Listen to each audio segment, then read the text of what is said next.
Hi, Brooke. Welcome to Industry Insiders. We are very, very excited to have you here and learn more about your journey with In Good Company. And so we'll dive right in. First, I wanted to ask you, very curious about your background. How did you get to where you are right now with In Good Company, and also the name? Very, very curious. How did you come up with that? Oh, I love that you asked me that. So, hi everybody. So happy to be here.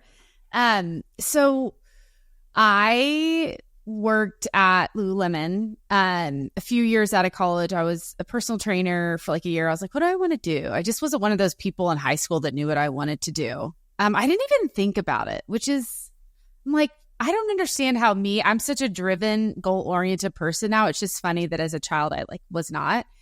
But I was very in the moment. I didn't have any cares or concerns.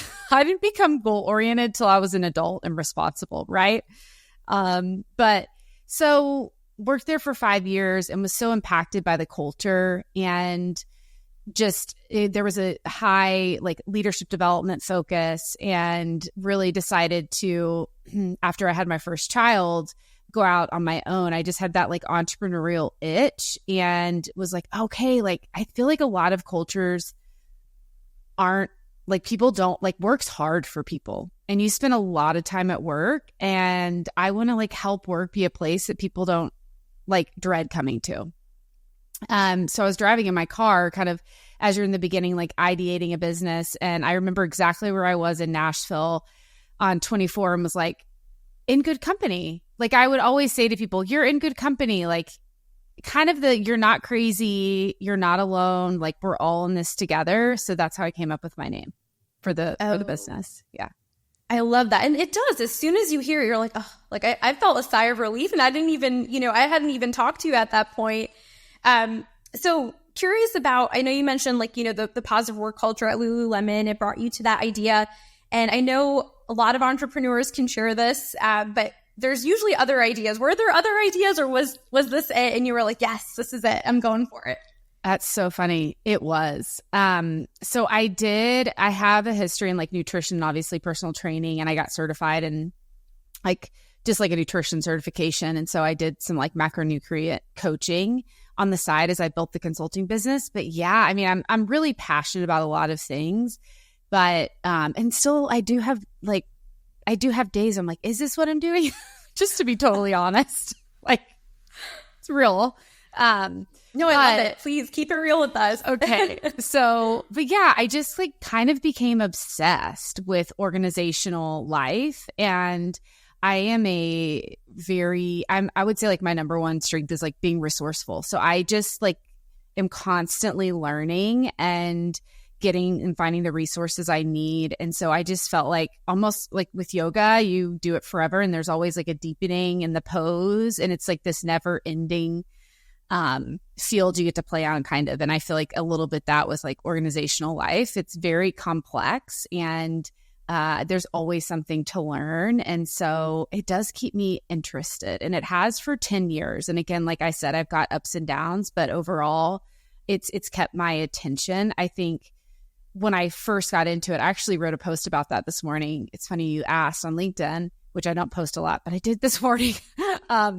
But it just thinking about okay, when I thought about I'm going to go in and help people with culture, I kind of saw myself helping them craft their values, and then how do those live in your organization? And oh my gosh, it's so much more than that. I do help people do that, but it's just a small piece. And what I've really found is a culture is really made up of, it's the how, it's the operating system, it's that cohesive, the hard edge systems in the business and the soft edge.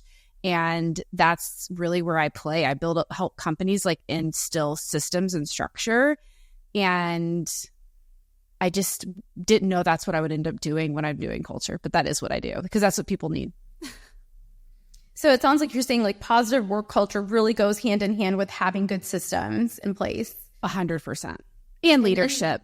Oh, you said and leadership? Yeah. So I guess when we talk more about architecture and design firms, I'm really curious, usually why do firms come to you for help? Is there some type of, point of inflection where they're like, oh my gosh, this is it. everything's a mess? Is it when they're going from 0 to 15 or 25 to 100? Is it part of the scaling? When do you see a pattern, if at all?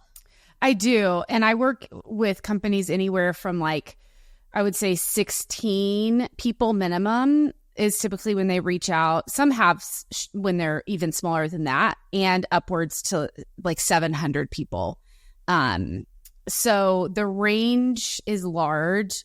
What they all have in common is they have found a pretty strong product market fit. And because of that, they've seen a good amount of growth, or they are growing, and they have found the lack of structure, everybody wearing so many hats, and the people part, and the feeling of spinning in circles a little bit, feel just overwhelming and exhausting. And so it's typically at that inflection point where what I like to call, I didn't coin the term, but organizational debt. So when we grow and can grow quickly, what happens is we end up acquiring what's called organizational debt. And that is people and processes that are no longer serving the organization. And so because you're so in the work and executing it, you haven't been spending any time of like, well, how do we do this? Or how do we want to do this? Or is that person still in the right seat? I mean, we kind of have those conversations. They're all doing that, but they're not really sure where do we start?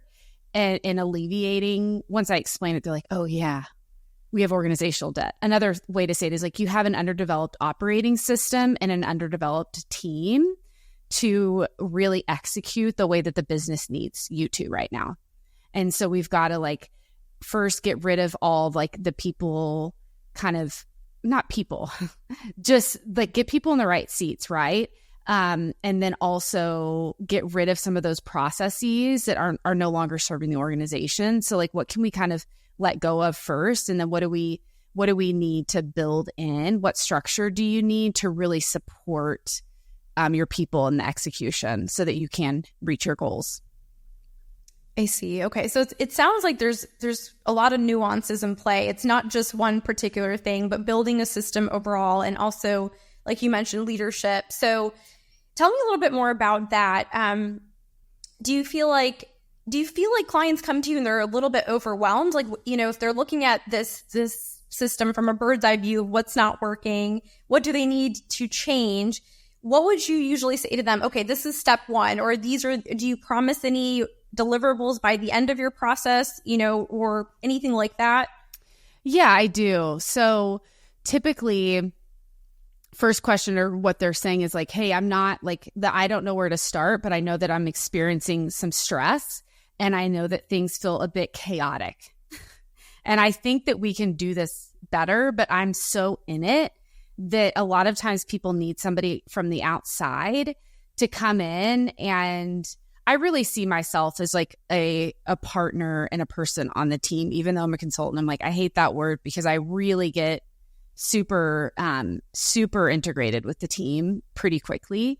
But what I do is I take them through a process. It's called a culture excavation. And I just kind of do a qualitative analysis of like, what are the main tensions showing up in the business right now? And that doesn't take me very long. I don't believe in like a really long discovery process. I'm like, I think in a month we can kind of we know enough of knowing where to get started. So after that, I take people through like, here's what I propose for this length of time. Here's the things I'd like to implement. And we start there. And then I've got to, so that's like would be, here's a project. I think if I do this, you guys will be good. And then there's some that are like, it's 3 years of here's this larger system we need to implement. And here's what we need to do year 1, year 2, and year 3. So my role is I'm the one kind of facilitating some of the structure. I facilitate all the strategic quarterly planning with the like C-suite or leadership team, and then support and like coaching their key leaders. So I'm implementing some of those systems. I see. Okay. So you really dive in right away, and it sounds like you come up with a plan and essentially coach them on what that process is going to look like, so that they know what to expect from you. Yeah. And there are like, it's a constant, I'm a human. So like I'm a consultant, but I don't have all the answers. And I don't always make the best decisions because I'm not perfect. And so I'm pretty open and honest with that about my clients, and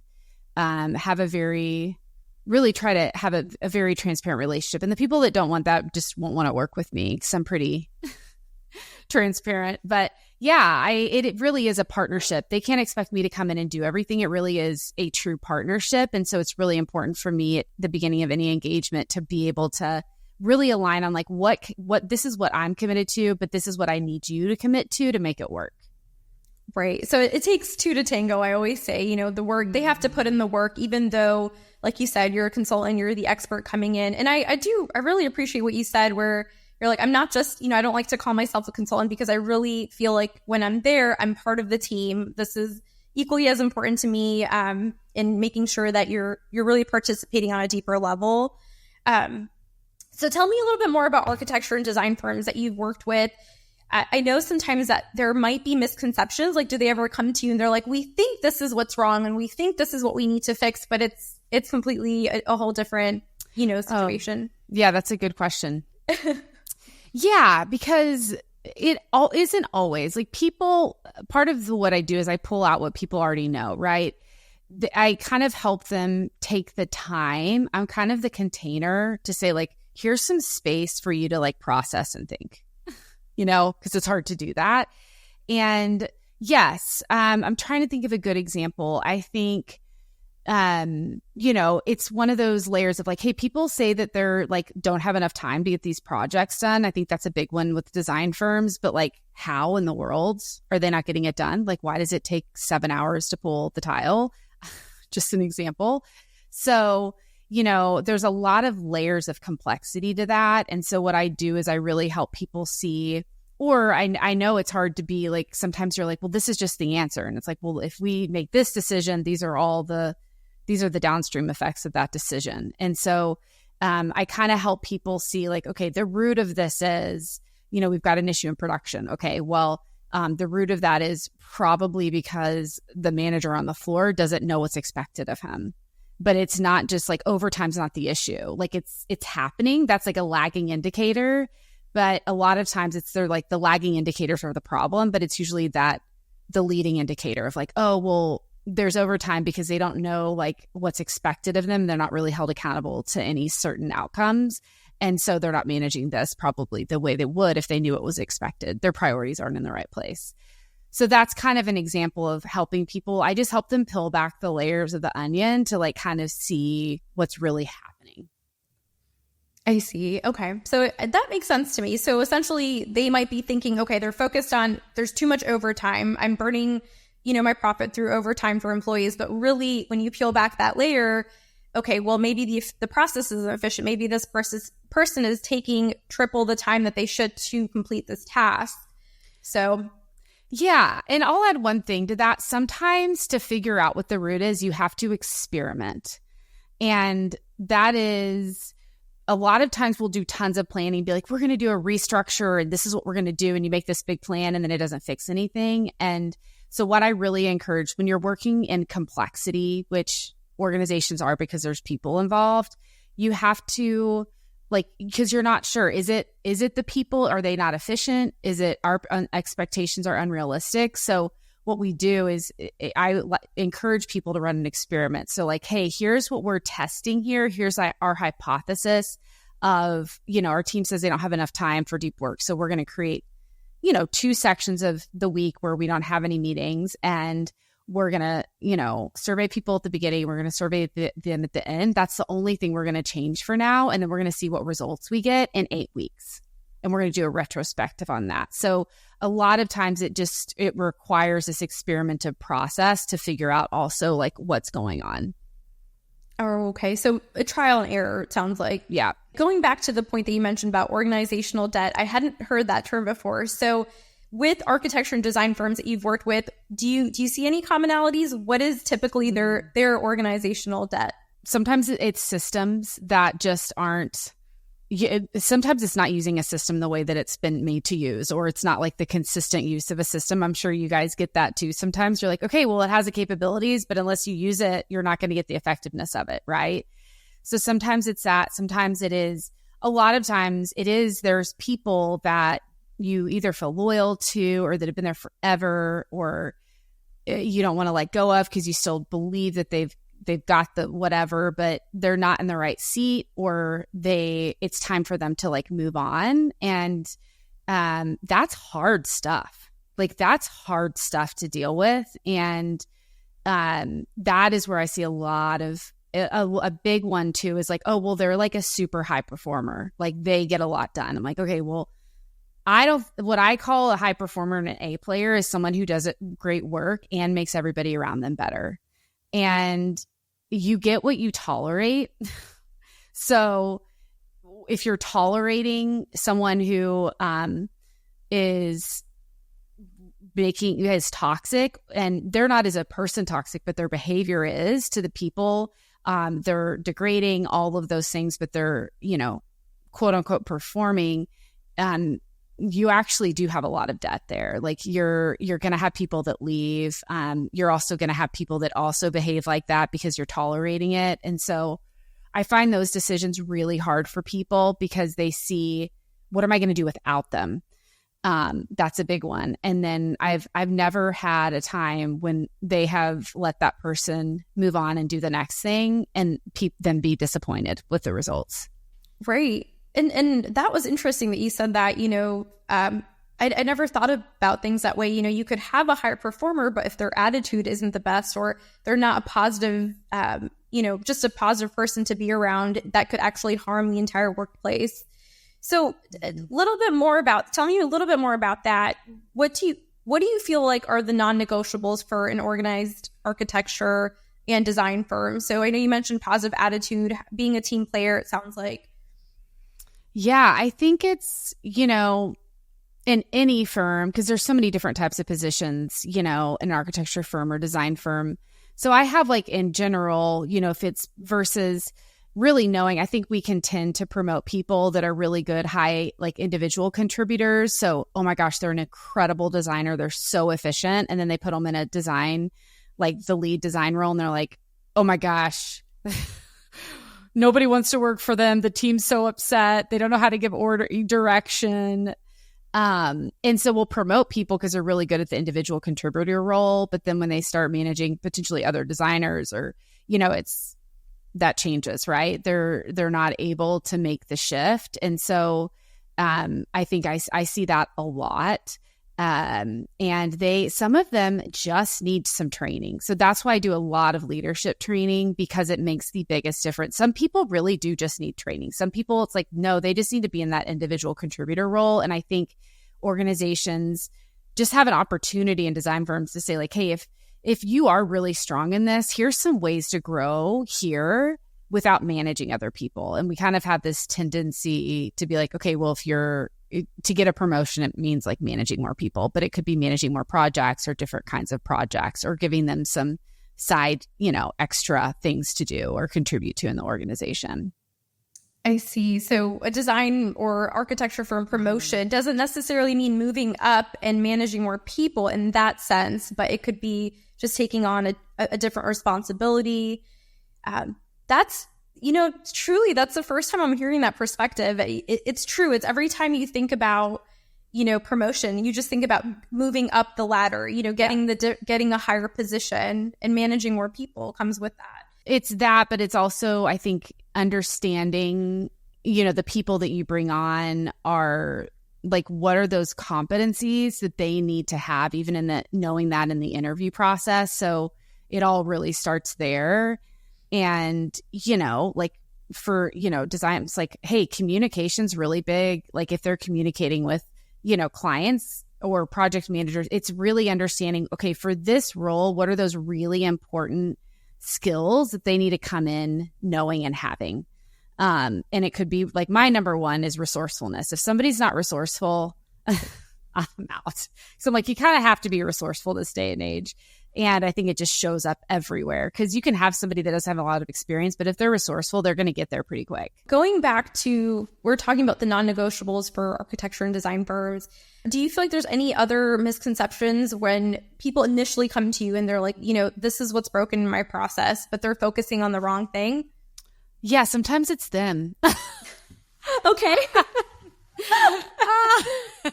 They're not okay. broken. They're not broken, but it's like, hey, guess what?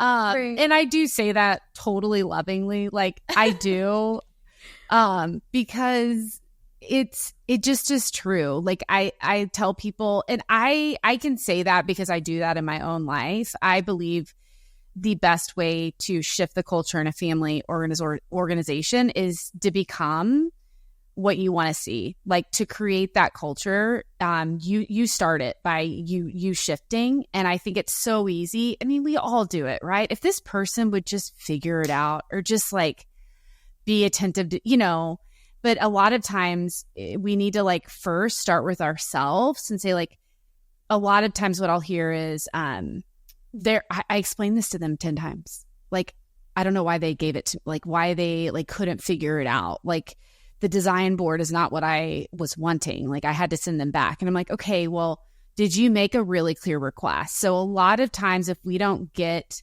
the response we want or the work, it starts with us not making a clear request. And so a lot of times a clear request is, hey, can you get me, it's what you want. It's a condition of satisfaction. So is it a first draft? Is it a second draft? Is it, like what kind of design deck do you want me to have ready by 5 p.m. on the 15th? Like, and so a lot of times people get disappointed because they're not really articulating what they want because they're just assuming, because it's common sense to them, that it should be common sense to the other person. And I think that happens all the time. So any organization I work with, I start with that communication training. It's like really simple. Here's a request and here's the 4 committed responses. And if you can learn to manage the conversation, you have to do a lot less managing people, which everybody's like, I'm in. Nobody loves managing people. So starting with yourself Yeah. and seeing what processes and what gaps there are in communication as you're sending out a request. Totally. Just saying like, did I make a clear request first, And again, like it all takes introspection. Everybody needs to do that. But yeah, I mean, I think I'm trying to think of another problem. A lot of times it's like if there's the workflow feels chaotic, they just need to create some like really clear meeting structures. And so I do a lot of helping people figure out like, okay, here's like a quarterly, weekly, daily, monthly meeting structure. And you must abide by it. And here's the structure, because that really helps feed in, like, helps people connect. It can do so many things in meeting. It's like, okay, it helps people connect, which everybody wants to connect because it creates meaning, right? When we connect with other people. And then it's ensuring there's clear actions taken away. So that sometimes I think that surprises people, like how effective, because so many meetings are not effective, but if you do them right, how effective meetings can be and like really streamlining your workflow. When you say most meetings are not effective, can you tell me more about that? Yeah. I mean, if you'll ask anybody, the people, it's, you see the memes of like, oh my gosh, another meeting where we just sat there and didn't decide anything. We all have meetings where we feel like maybe we talk in circles, and some people can like some people are amazing at this and that's awesome. And a lot of people just, aren't like when you get onboarded to a company or a manager, does anybody give you a training on here's how to run a meeting? No, I've never experienced that. Yeah, exactly. So, that's important. We just don't think to train on it. And so that's why meetings sometimes are bad. It's not because there's bad people in them or they don't know what they're doing or they're dumb. It's just like, hey, we haven't figured out a structure that's really going to like support us in getting the workflow done and making it like if people come to a meeting and there's no agenda or outcome for that meeting, but they just need to talk about something, that's probably not going to be that great of a meeting. If you have an agenda, you send it beforehand, here's the outcome, and then everybody walks away with the next action, that's probably a great meeting. Or if it's a meeting like, hey, we just need to brainstorm, great. That's a different type of meeting framework. So understanding what type of meeting you're having and what, like with that type of meeting, what framework you need to utilize to make it effective. I see. So if we're taking a deeper dive into architecture and design firms, more specifically, have you ever experienced any pushback? Like if, for example, the touching on what you mentioned earlier, starting with effective communication or being able to delegate tasks, have you ever gotten a designer or an architect or anyone in leadership that says, no, I'm not the problem. This is what's happening. Any pushback, and how have you worked around that? I do sometimes. In the moment, it's hard to like hear that, but never. Maybe there is some pushback, which I think that's healthy, right? A healthy kind of back and forth dialogue. I've never had that happen to where the person didn't fully come around and really understand, so no, I think there's this openness, and I don't know if it's because of the relationship that we have. I do have a lot of trust with clients, and I know it takes time to build that. And so am I a jerk about stuff? No. But if I feel like I need to, if what I'm going to tell them may be hard to hear, but it's what I know it's going to help them, then absolutely I'm going to do it. And they know that. And so even if it's hard to hear that, they really trust the intention behind that. And again, I'm the one will be like, I'm sorry, I should have pushed back, or I should have like maybe been a little more patient. Like, again, it's a relationship, right? And so we have those really honest conversations. And like you were saying, it's trial and error, you experiment things, but it sounds very collaborative too. Looking back at your time, any key projects that you want to share when it comes to design and architecture firms that you've worked with? I know Scotty was mentioning that you had also worked with Chip and Joanne Gaines. If you feel comfortable sharing that, I would love to hear more about that. Yeah. So, what I can share is I've engaged with them a few times, but really in 2016, moved my family to Waco to support in more of an internal consultant role. So it's different what I do now. I was there 4 days a week and really supported. And I mean, I think the week before I came on board, they had hired 100 people. Like in a week. Like it was crazy. So many people were coming to Waco in the silos. It was just insane. So I really am proud of the work I was able to do there. There was it was like building a plane in the air. Things happened so fast. It was so fun. And I love bringing order to chaos. And I think what I do that's a little bit unique is I do work with a lot of founder-led companies. They're not always, but a lot of them are, or multi-generation family, either one. But it's really important for me to maintain the essence of the culture. So I never want the system or the structure to serve the vision, or I never want the vision to serve the structure, right? But I want the structure that we put in a business to serve the vision. And so maintaining that magic as you kind of bring in a little more order and structure is very important to me. And I feel like we did a good job of that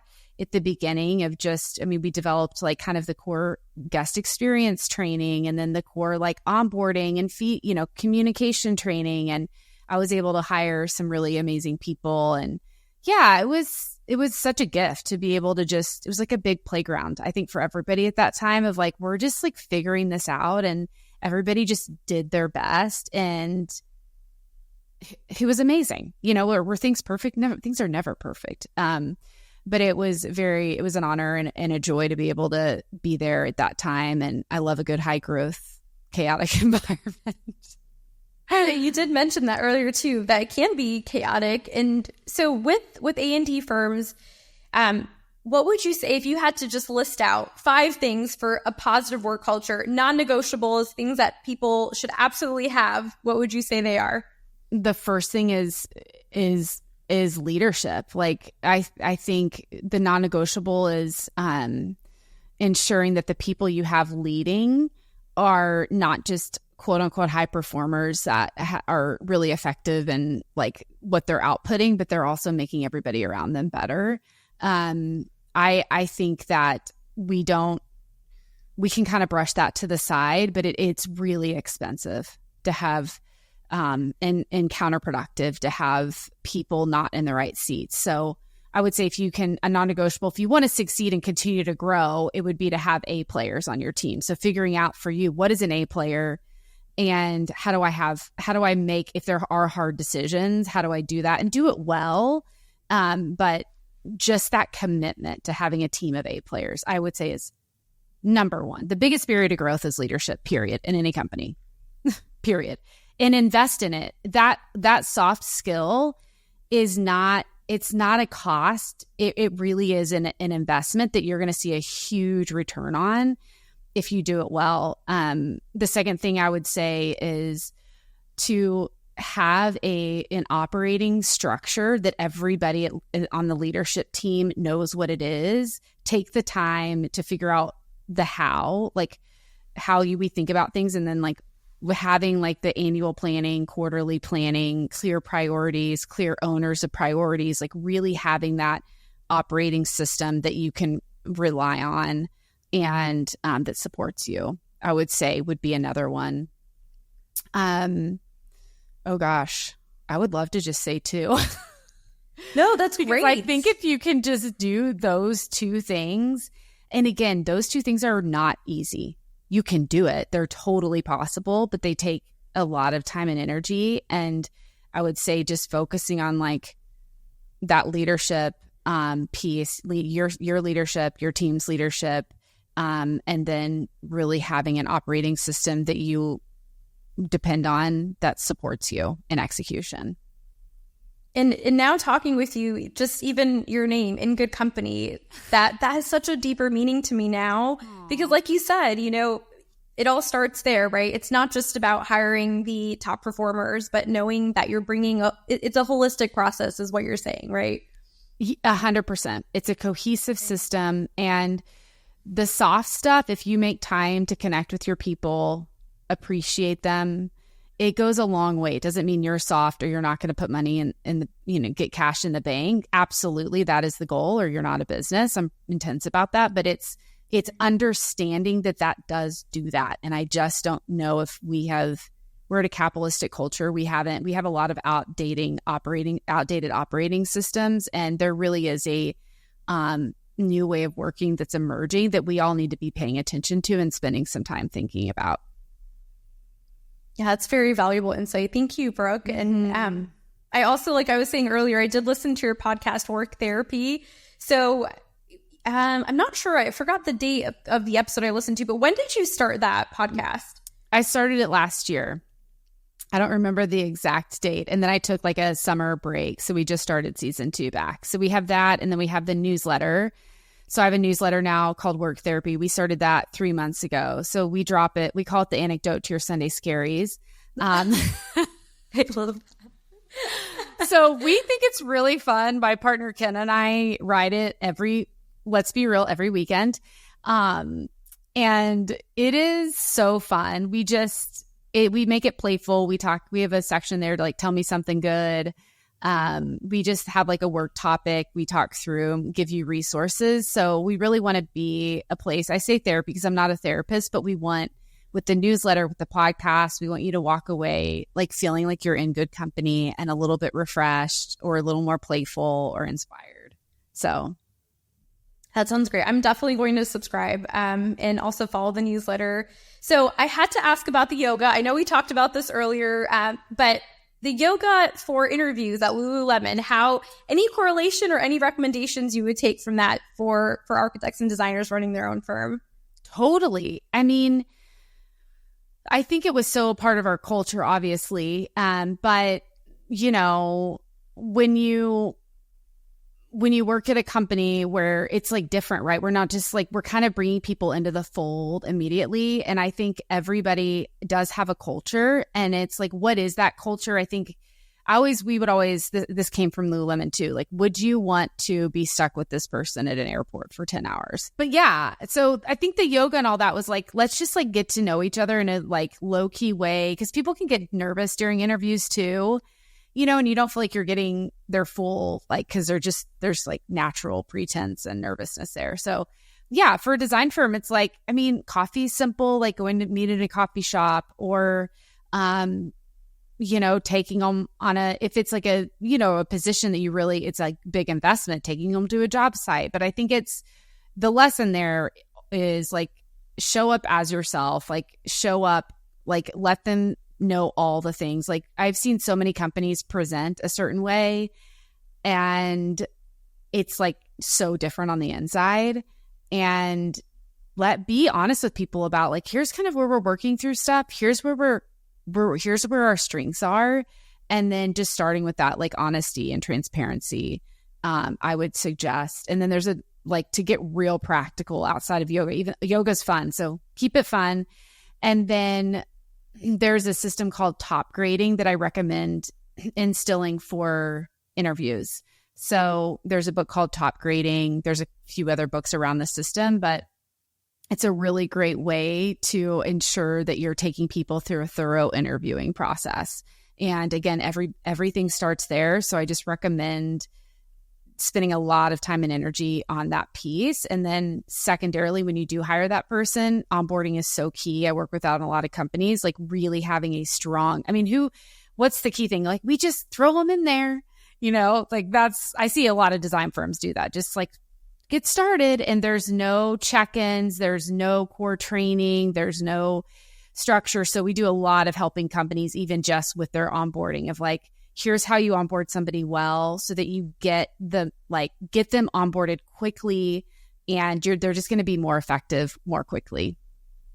And I think that was going back to what you said earlier where, people scale and then they've got that organizational debt. So things are moving so fast. And then they're like, oh, well, actually my systems, need work. But by then they've already scaled so much and things are starting to become more chaotic. Slow down to speed up. Right. Believe me, I love speed more than anybody, but you have to value slowing down because you know that it's ultimately going to allow you to speed up. We have to get out of this like day-to-day fire mindset and think long-term and be more strategic. And that's really hard. It's easier said than done, but it is possible. That's really good advice. So for anyone in architecture and design, they want to work with you. Tell me a little bit more about that. How can they reach out to you? What's your availability look like? What does that process look like? And is there someone that you wouldn't serve? Is there a specific client that you do serve when it comes to architecture and designers? For example, they have to have a company of 15 people and up, something like that. Yeah. So I would say you need to be pretty established and at least have an operator or an administrator that can execute some of the things. I think this is a long time ago, but realize, I'm not like, it's too easy to pull somebody like me into like being the operator. And I can really support in that role, but I need like to work with someone that I can really help and train them, or I help you hire that person. But yeah, I would say a team about at least 15. I would say at least 15. And then, I work with companies upwards to 600. So 600, 700 I have. So it's a big, it's a big gap. But again, everybody kind of has the same problems and there's different operating systems to build in with different size companies. And yeah, typically how I start with someone is we do like a 2-day planning session. So I walk them through a strategic planning session for the year. So this is actually such a great time to do that. And you walk away with really clear holistic vision for your life. I walk you through that for 10 years, the kind of leadership team, they go through that process. And then we get a really clear 3-year picture for the business and then identify the number one big priority for the year and then all the main goals for the year. So it turns into like a 1-page strategy deck. And then from there, sometimes I'll work with companies on a like more retainer basis, or if there's a project they want me to work through, I'll help them. And I've got people that I bring in to support me. And then another way I work with people and start with them is a culture excavation. So they may say, hey, we don't need strategic planning, but we've kind of got some people pain, some structure pain. And can you kind of come in and help us identify like kind of what the core tensions are in the business and help us know where to start? So those are the 2 ways I typically start working with organizations.